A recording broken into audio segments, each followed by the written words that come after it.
Welcome to This Is. Your dance app is about to be gone.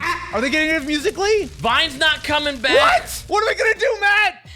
Are we gonna have to use Instagram stories? I mean, Reels? Where did Instagram stories even get their content from? That's a good point. Because usually Instagram is just TikTok stuff from 2 weeks ago. Yeah. But you may have seen in the news that there's been a lot going on about TikTok being potentially banned by the US government. I feel great about our elected officials and their deep well of knowledge about how technology works. It's so great that they just know exactly how the Wi-Fi works. I'm just glad that 80-year-old white dudes are really very tuned in with exactly how all of our various bits of technology work. Here's where I got depressed after watching some of the TikTok hearings. I like to pride myself as a humorous person. You know, I like to write comedy, and I don't think I will ever write something that will be as funny as the absolute show that has been the TikTok hearings. Should we take a look at a couple of these?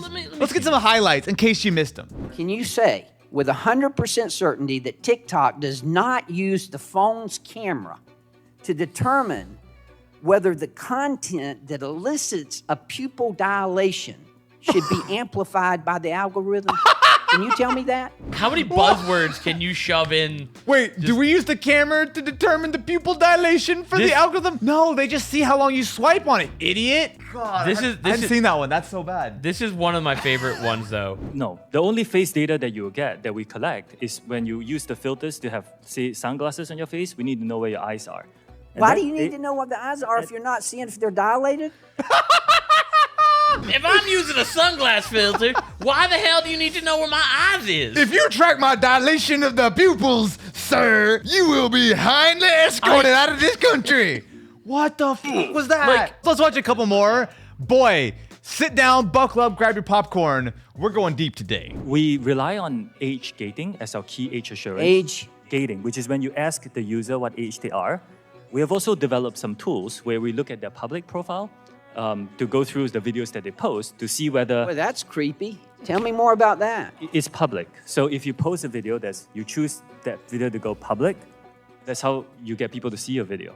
We look at those to see if it matches up the age that you talked about. The complete lack of understanding of how technology works. So, Mr. Chu, if the CCP tells ByteDance to turn over all data that TikTok has collected inside the U.S., even within Project Texas, do they have to do so, according to the Chinese law? Congressman, first, I'm Singaporean. That's fine, but there are employees of yours. Theoretically, from my understanding, the data is actually held on U.S. servers. They have a headquarters in Los Angeles. Project Texas, it was a restructuring effort within TikTok such that corporately their US user data would be stored by Oracle and based in Austin, Texas. This video could get very off the rails really quickly if you start going down some of the rabbit holes, right? I don't want to make it seem like we're just making fun of this because I do think there are some legitimate concerns about not only TikTok, but I think if you're bringing up some of this stuff, you also have to loop in a wide variety of other social media platforms, YouTube included. And mind you, I do understand some of the concern here that TikTok and ByteDance are owned by a Chinese company, and that's a little sketchy, especially when you consider exactly how the Chinese internet is censored. Yeah, censored is be a great word. So I get it. I don't want to make this just seem like we're just completely making fun. This is like asking a bunch of idiots how to make a better rocket. It seems clear to me that there is a very low level of understanding of any of this. I'm sure there are members of Congress who are very well informed on these matters and know how to ask accurate and representative questions. The problem is that when you've got someone who's up there yelling, screaming about the Wi-Fi, that's when it's gonna get all of the headlines, that's what everyone's gonna hear. And you know, there's a certain contingent of people who might be like, yeah, get them, rah! It's like, no, you don't understand this at all. And I think the thing that really concerns me is not so much this, which just feels like it was just a giant show to kind of make an example out of TikTok. But I think some of the stuff that could potentially come from this with regards to the restrictions and how to ban TikTok and half of the open internet along with it. Let's face it, banning TikTok is not the real story here. It is the bill that goes with banning TikTok, which is the Restrict Act. It's the 118th Congress Bill 686, which is, and I'm going to quote you here, Restricting the Emergence of Security Threats That Risk Information and Communications Technology Act. Boy, I'm glad that's a short title. Okay. Don't take my guns.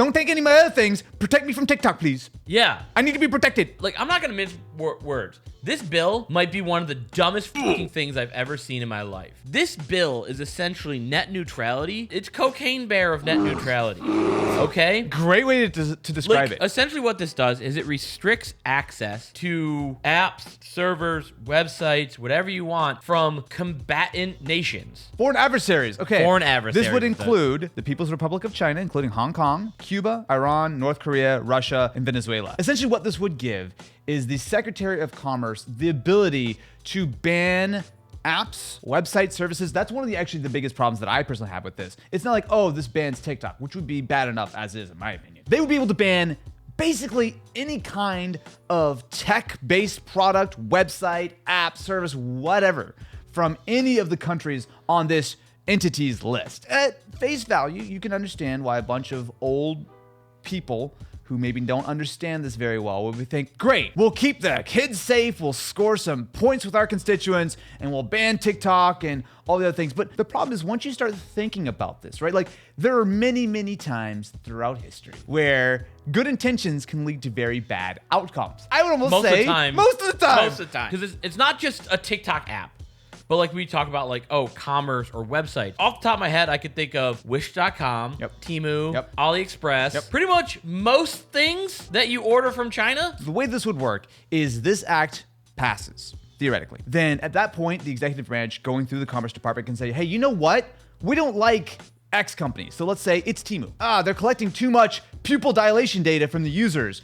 They're now banned. So at that point, Temu would be immediately kicked off of the App Store. But almost worse than that in a lot of ways. Say, Matt, you still want to use Temu. Say you still want to access it using one of these newfangled digital devices. Say you try to get around it. Say you try to use a virtual private network. The penalty for trying to circumvent this ban is where this goes from absurd to absolutely ludicrous. Let me read you this very, very eloquently worded text. It would be unlawful for any person to violate any order or mitigation measure issued under the Restrict Act, with civil penalties up to $250,000 and criminal penalties up to $1 million and 20 years imprisonment. I have a shocking comparison to this. Hit me. Do you know what the sentence is for manslaughter? Is it less than $1 million? Slaughtering of man is 11 years in prison. If I accidentally slaughter a man, Stop saying that, please. Stop saying that. That's enough. I will go to jail for less time than if I buy a 99-cent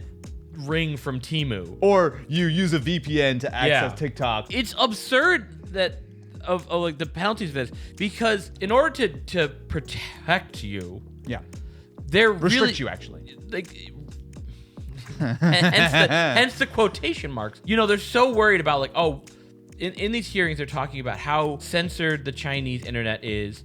And really, this is what the U.S. government's basically, like, the way we want to avoid this is by doing the exact thing that we're claiming we're afraid of. It's tit for tat. It really is tit for tat, right?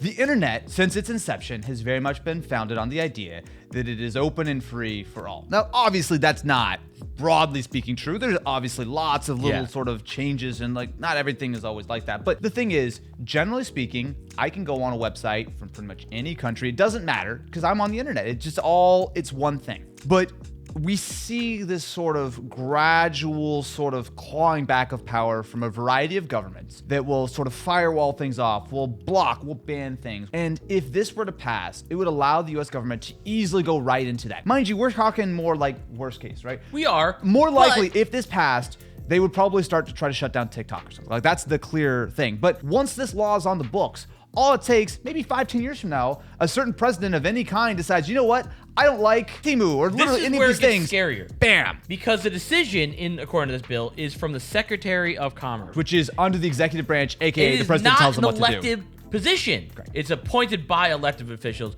but the position itself is not elected. So it's at the whim of the president. Of whatever president is at the time. Look, I'm gonna get a little conspiracy theorist on you, because this is just kind of how I am with this. Right now, like they clearly said, these are the foreign adversaries list. Yeah. But I don't. The pupil dilators. I'm gonna go back to 2001, and this is somewhat rhetoric, but like when France chose not to support the U.S. and going to war in Afghanistan, a lot of U.S. officials banded together and said, we're no longer calling French fries because France is no longer an ally. They would decide to call them freedom fries. And this is ludicrously stupid.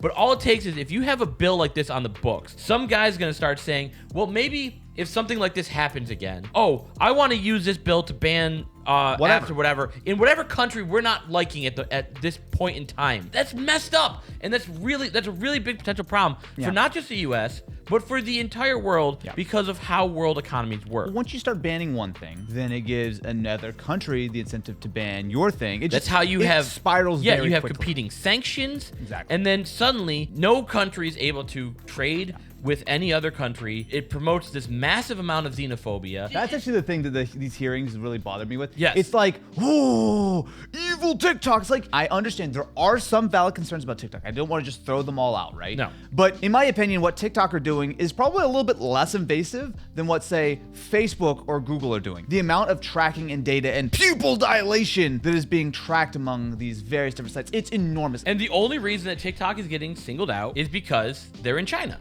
100%. Well, their parent company is in China. ByteDance is a Chinese-owned company. Yes. Facebook tracks basically everything you do everywhere, right? Like, Google has tracked every purchase that you've ever made through one of their ads. Where this is a problem is how much of a slippery slope this becomes of what precedents it sets, what problems this could be in the future. There's obviously the ridiculous levels of penalties. These are worst case scenarios, but still. But it's on the books, you never know. What this bill allows is if they suspect that you are participating in foreign adversary activities. TikTok use. I don't know. Let's just say TikTok use. Sure. They can access your computer. Well, because you're a criminal at that point. Right.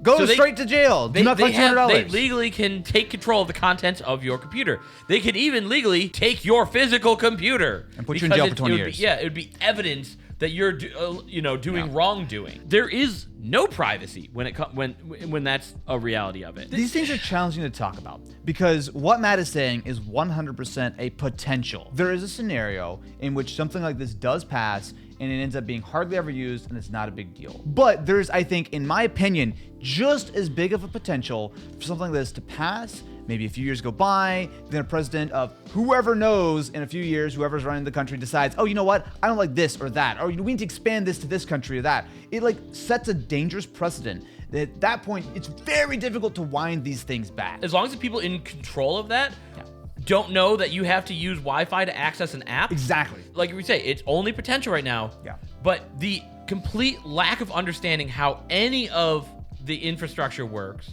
to the most basic of levels is what pushes that potential more towards nefarious. I don't want to just say that all of these Congress people are dumb because clearly they're not all dumb. A lot of them are probably just saying some things to try to score some points for their next, ad or whatever. But once these things start to unfold, I think it just becomes incredibly dangerous for the internet and for people as a whole. Like, do you trust every member of every government from here to the end of time to not take advantage of something which could be a little bit nefariously used? Hell no. This is dumb. I think that there is probably some good intention behind this. I think that a lot of these Congress people are legitimately concerned. And again, that's their job. They should be concerned about some things. I think the method they're trying to push through to fix these concerns, this is like using a sledgehammer on a nail. It is so ridiculously overkill and could easily not only hit the nail, but destroy the whole damn foundation around it. I'm not great with metaphors, but guess what? At least I know that TikTok uses the home Wi-Fi and that my pupil dilation data is safe and sound at Google headquarters. If you were ever going to call a congressman, this is the moment to do it. I'm not a political person, but this right here affects everyone. Mostly people in the US because you can't call congressmen if you're not a US citizen. But anyway. Unless you're using a VPN. Then you're going directly to jail. Right to jail. Right to jail. Let us know what you think about this stupid ban, this bill. Like, follow, subscribe, and we'll catch you in the next one. Or we won't because we'll all be in jail. Yeah, because we shopped on Temu too much. Oh my God, I'm actually going to jail, aren't I? Yeah.